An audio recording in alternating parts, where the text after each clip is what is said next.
All right, everybody, welcome back. Ready for another deep dive. Always ready to dive in. Awesome.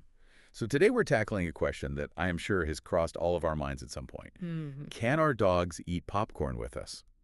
Interesting. Right. Yeah. Like, you're sitting there munching on your popcorn, and your Yeah. dog gives you those puppy dog eyes. Uh-huh. So we asked you guys to send in some sources. Yep. And you guys delivered. You did. We've got excerpts about popcorn's nutritional value, Right? tips for making it a safe snack, Right. the whole shebang. Yep. So let's get to the bottom of this popcorn puzzle Yeah. and figure out what's best for our furry friends. Absolutely. What jumps out at you from these sources? Like when you first saw these, were you surprised by anything? I think there's this misconception that all popcorn is like totally off limits for dogs. And so right away I was like, oh, this is interesting. Yeah. But turns out plain air-popped popcorn can actually be a pretty healthy snack for them. Wait, so you're telling me, look, the stuff that practically disappears Right. in a light breeze is actually okay for dogs? Yeah. That's like a game changer. I know. It's like the canine version of those like airy chips. Okay. Super low in calories. Yeah. Which makes it a great option if you're watching your dog's weight. Oh, that makes a ton of sense. Yeah. Okay,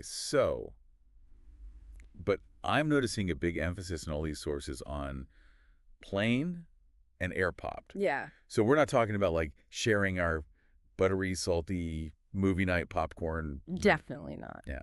And it's not just about the extra calories either. Okay. Salt can be especially dangerous for dogs. Oh, really? Yeah, we're talking like risk of sodium ion poisoning. Wow. It can cause vomiting, diarrhea, seizures, even tremors in like severe cases. Wow. Not something you want your furry friend to go through. Absolutely not. I mean, that's scary. Yeah. And so even like a little sprinkle of salt is a no-go. Yeah, it's just not worth the risk. Okay, wow. Yeah, that's serious stuff. Now, I'm also seeing some red flags about those unpopped kernels. Uh-huh. Seems like those could be a recipe for disaster. Yeah, absolutely. Yeah.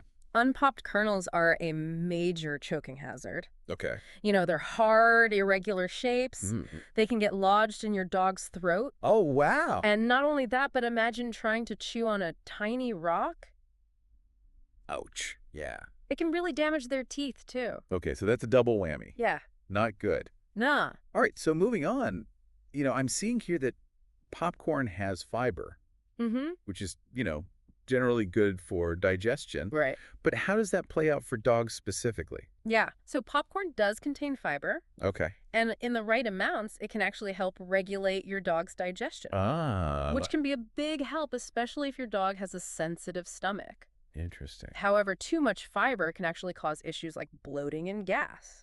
So it's all about finding that sweet spot. Exactly. No popcorn buffets for our furry friends. No popcorn buffets. Yeah. It's all about moderation. Okay. So if you do decide to give your dog some popcorn, start with a very small amount. Yeah. And watch for any signs of digestive upset. Okay.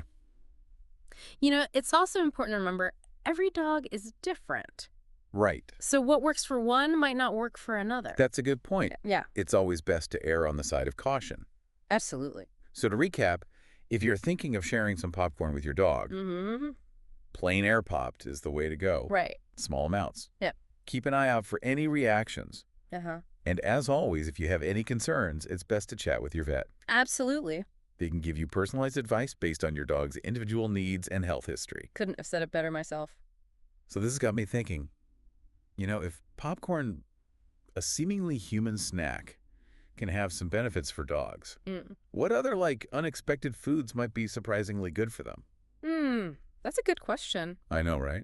I guess we'll have to do another deep dive I guess we will. to find out. So the takeaway here is never stop learning.